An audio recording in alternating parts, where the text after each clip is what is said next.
Alright guys, welcome back to Formula 1 News. The saga continues. Before Max confirmed he was staying with Red Bull for the 2026 season, there were big rumours that he was sharing time with Toto Wolff on his yacht in Sardinia, discussing a potential deal with Mercedes. That's not going to happen, certainly not yet. Russell will stay with Mercedes next year, but what about in the longer term? Because as of the last 24 hours, we are now getting pictures of Max and Toto shirtless on his yacht. Does that mean anything for George Russell? Should he be worried, especially about 2027 and beyond? Very much on Twitter, your thoughts in the comments. Hit the like button if you enjoy. Subscribe if you're new as always. Driver market stuff is everywhere today. This is the current state of play in the driver market. The Cadillac seats have been especially interesting over the last few days. Rumours that they will look to get one experienced driver and one less experienced driver.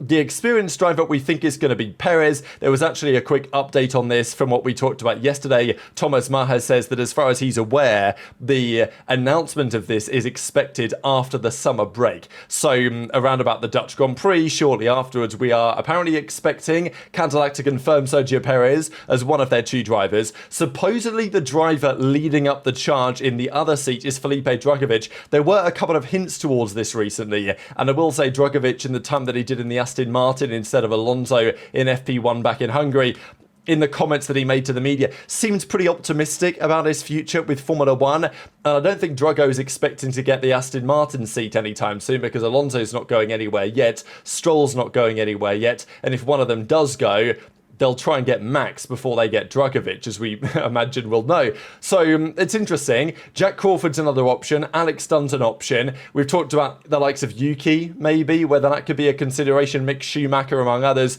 But it looks like a Perez-Drugovich combination is, the most likely combination that we currently have of drivers at Cadillac next season. Colapinto set to stay at Alpine. That's the big rumour of the day as well, even though he's had a difficult time and maybe that will not change. It does appear he will keep his seat at least through the end of the season. Next year, though, of course, is the big question, because if Bottas doesn't get the seat at Cadillac, he will probably look to get the seat at Alpine, and I don't imagine that Gasly's going anywhere anytime soon. One to keep an eye on there. Liam Lawson, by the way, I don't know if this is because Christian Horner's now been sacked, but Lawson has been making some pretty heavy remarks to the media with regard to his circumstances at Red Bull. Of course, he outperformed, technically, Max Verstappen in Hungary. He finished ahead of him, as we know, on the road in a Racing Bull. But Lawson had the following things to say on his demotion from Red Bull. So he mentions how in China, after a difficult time in Australia, they tried a setup on the car. We took a shot in the dark with the setup to try to learn something. This also might be what Gasly is talking about with regards to Yuki. We know that he made those comments a couple of days ago to the media and said, there are things that I can't talk about, but effectively there are reasons why Yuki isn't at the level that he maybe should be at, or you might expect him to be at, compared to Max. And maybe part of that is that with the driver that isn't Max, with the intention to get Max to get the best out of his car, they will give their second driver all sorts of experimental setups and just stuff to mess around with so they can learn what works, what doesn't work, so then they can decide what to put on Max's car instead. This, of course, is done, but when Max is your chief driver, when it's very clear that Red Bull this season are only fighting for the Drivers' Championship, then it's understandable maybe that the team would do this. And we know how Horner operated that Red Bull team, where it is very cutthroat. If there's no shot of winning the constructors, then the way that Red Bull will operate is, they don't mind sacrificing their second driver to try and learn something that could help Max. And it's sensible to do it, right? On some level, it's sensible to give as much information you can to your lead man. But the flip side of that is that it can destroy your second driver. So you've got to get a new one every year. And Lawson kind of implies a similar thing. They tried an experimental setup to understand the car. For me, I was under the understanding that it was to help me develop for the future, to have an understanding of the car. So I was happy to drive with this setup. Now, maybe in hindsight, Lawson should have said, not like he would have had much choice, but he should have said, okay, I'm not using your experimental setup. I want to drive with the setup that Max has got on his car, so at least I can look respectable. But then Lawson struggled with it and says that performance was then used to demote me from the team, basically. So it's pretty scathing, really, from Lawson to say that they gave me an experimental setup that was not very good. to not necessarily help me, but to maybe gain more understanding to help Max. And then when the setup didn't work for me, and the setup just wasn't very good, then they used that performance to demote me. Now, of course, that's his perspective. The perspective of the team, I'm sure, would be rather different. There were rumours that Lawson was just mentally struggling with the situation. The engineers and the mechanics felt like he was cooked mentally, and therefore it was only going to be a downhill spiral, so they dropped him for Yuki, and of course Honda were pushing hard for that as well going into the Japanese Grand Prix. But I don't know if he feels now, Lawson, more confident in saying this, that Christian Horner's been sacked, but it's pretty interesting. There were a few things over time that made it not smooth. It wasn't a clean couple of weekends, admitting that his own level wasn't good enough, but, still demoting him after 2 races. If I knew I was going to get only 2 races, I would have done things differently, but I didn't at the time. Maybe I was a bit naive, but I thought I was going to get longer and have time to learn, he says. And to be fair, since Austria, Lawson's performances in the Racing Bulls have really picked up, and he's been pretty competitive recently with Hadjar. He's only a 10th off Hadjar's pace in qualifying performance this season, and has scored plenty more points in recent rounds than he did at the start of the year. So all of a sudden, that battle at Racing Bulls is getting pretty interesting towards the end of the season. And clearly it's a pretty damn good car. Imagine Max in that car. What could be possible with that Racing Bulls? You gotta wonder. It seems relatively tame, so it seems more drivable for a non-totally exceptional driver than the Red Bull is, which is difficult to drive, and only Max can really, of the drivers that have tried, get the best out of that machine. The Racing Bull is certainly less volatile, but also probably doesn't have the same performance ceiling that the Red Bull has, but on certain weekends, enough to outperform one or even both of the Red Bulls, as we saw in Hungary. A couple of quick things on Ferrari. We saw this the other day, but some further rumours that Hamilton is keen to make some operational changes to the individuals involved behind the scenes. Will be comparing to see what Fred Vasseur does now his position at that team is more secure. There was also talk about the state of their car, some of the issues and the mistakes they made with the design of it, because there was this big optimism that at, Hungary, but also Spa before that, when they finally brought their new rear suspension. Let's not forget, by the way, that rear suspension we thought was going to arrive in Silverstone a very long time ago. It didn't. It got delayed. They brought it for Spa. And has it helped? Yeah, but not enough is the reality. And as is suggested, they switched to that front pull rod at the start of the year. And this is a big decision, right? They've always been push rod at the front for a very, very long time, Ferrari. This year they decided to go to pull rods, and with the belief that it would help the car and make it more competitive. But as we know, that risk was too great, and they've made some mistakes from the outset that have effectively cooked their whole concept. The car now hits the plank in unforeseen zones due to an unpredicted vehicle dynamic response. Again, what they saw in the sim doesn't match what they see in reality, and as a result, their car is just not performing as they would like, and as a result, they're raising the tyre pressures to keep the plank from getting worn, and it's killing their performance. And weekend after weekend, they've got a car which seems almost there or thereabouts, but is never good enough when it really matters. And when you've got, at the start of the season, Ferrari saying an awful lot of, just wait until we unleash the potential of the SF25, the potential of that car exists purely in a hypothetical simulator-based world. And, the drivers know this, as does, I'm sure, Max Verstappen, who's considering his next venture as a team, potentially beyond Red Bull. Could it be to Ferrari? Will Max drive a Ferrari at some point? Possibly. But as we know, the big talk has been, understandably, about Aston to some degree, because Aston would certainly give Max whatever he wanted to go and drive for that team. And it makes some sense, the Honda deal, the Adrian Newey being on board. You could see why that would be tempting for Max. But Mercedes has been the most reasonable, likely option, because the Oscar Lando partnership at McLaren is currently strong. It seems to be working out for all parties. I don't expect that to break up anytime soon, but you wouldn't totally rule it out. Let's say Lando wins the championship this year. Maybe Mark Webber feels like Piastri's getting the short end of the stick. I don't think it will happen, but I don't expect the Piastri-Norris lineup to last forever, because while McLaren are competitive, and as those drivers become increasingly competitive within their own team, fireworks are bound to happen at some point between that driver pairing. It's just how it is in F1. McLaren can try what they like to stop that, but at some point there is going to be friction between those two. It may happen this year, it may happen in years to come. We certainly saw friction between these two guys in this picture on the screen at Mercedes. But there's a feeling that next year, assuming that McLaren keep their drivers together, and maybe that stays the same for some time, Mercedes is a compelling option because they've been embarrassed by McLaren over the last few years. They've embarrassed themselves by keep making changes to this car and doesn't seem to do anything or really resolve the issues. It may feel to Toto that he needs Max Verstappen to get that team back on track, and Mercedes might well feel the same way. They probably could get him if they want in the next couple of years, assuming Red Bull are not the best team in 2026. And as a result, there are concerns for the future of maybe Antonelli, but also for where George Russell might sit in all of this. Now, it was a big question over the last few weeks when there are rumours continuing to emerge. Why has Russell not got a contract? What's going to happen with Max? That's now clearer. Max says he's going to stay at Red Bull next year. That seems to be locked in, and Russell still doesn't have a contract, which is one of the big questions of this summer break period. Now, next year, Mercedes may kill it with the engine, but I just wanted to quickly discuss why that is less likely than it was in 2014.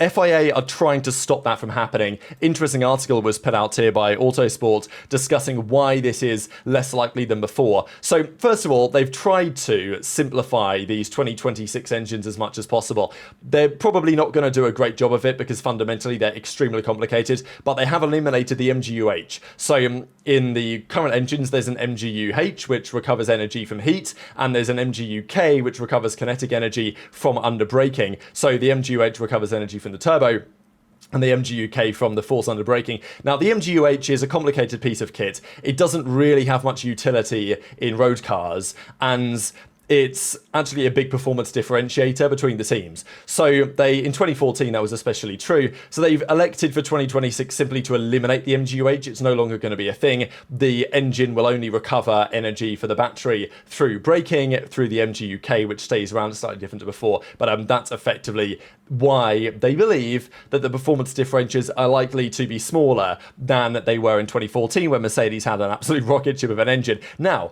if Mercedes do have a rocket ship of an engine, or Ferrari have a rocket ship of an engine compared to anyone else who knows, there will be performance differentiators to effectively give concessions to the teams with weaker engines. So they've been defining over the last couple of months how this actually looks in reality, what the numbers look like. But as they say, there's a concept called ADUO, which is an acronym for Additional Development and Upgrade Opportunities. This concept has had lots of work. Essentially, every 5 or 6 races, there will be an average performance measured for each PU manufacturer. Those who are below a certain level, and depending on how much below they are, will get that benefit accumulating over the year. So they get more money to spend, more development money, some more dyno hours, and the possibility to make a new homologation of the engine. People who are behind will have the opportunity to speed up and catch up. So pretty interesting, right?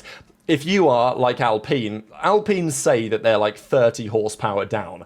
That's what they say. The real number may be less than that, but the FIA will be testing it. Every few Grand Prix, the FIA will test the performance of the engines, and if one is too slow compared to the others, they will give that team more money to spend. They won't give them the money, but they will allow them to spend more money and to do more testing to try and get their engines up to speed.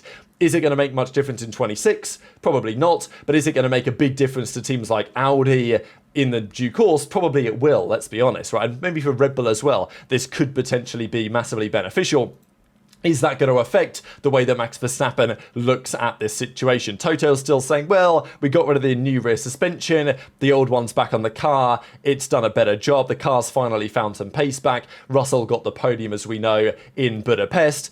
And therefore, the rumours have started to re-emerge about what's going to happen with world champion Max Verstappen. Now, this I thought was pretty funny because Red Bull came out and said, Toto, he was just stirring up these rumours to disrupt the team. And on some level, he probably was. Now, it was also, from Mercedes' perspective, with Toto stirring up the Max rumours, disrupting his own team, disrupting his own drivers, their confidence, their preparation to some degree.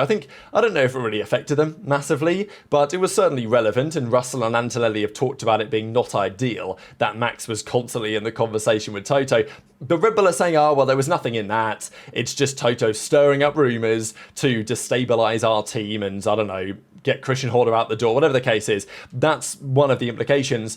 But was Toto really stirring up the rumours, or was there more to it than that? Because this was a comment from Max at the end of July. He was asked the question because there were rumours that his yacht and his plane and Toto's yacht were all in the same place in Sardinia just after Christian Horner got sacked.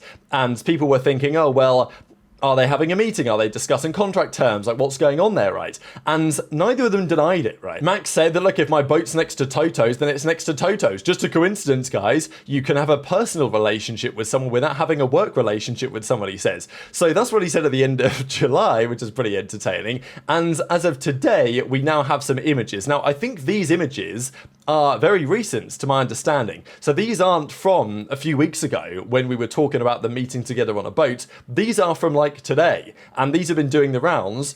And well, I think you can pretty clearly tell who these guys are. This is obviously Max Verstappen, and that's very clearly Toto Wolff. And obviously people are talking about it out there because like Max is in a towel on Toto's yacht, and it's just all very entertaining, I think. But you know, you can see that obviously the quality isn't great. You can see that Toto's got a bit of grin on his face. There's a bit of interpolation going on here with some of the pixels. You can tell that these aren't the quite original images, but yeah, it's Max and Toto on a yacht together. There's been a number of pictures doing the rounds. There might just be one more, there might not be. I think those are the pictures that are doing the rounds as of today of Toto and Max on the same yacht alongside one another. So, you know, what's going on here, right? Because Max can say what he likes about, oh, it's just a personal relationship. It's not a work relationship. There's nothing going on there. You know, we're simply good friends, right? But you know, if you're George Russell, you're seeing this unfold, you'll be like, damn, you know, they pretended that they weren't on the same yachts back in July, and now here we are at the start of August on the summer break, and they're on the same yacht together, you know, eating some caviar, sharing some champagne.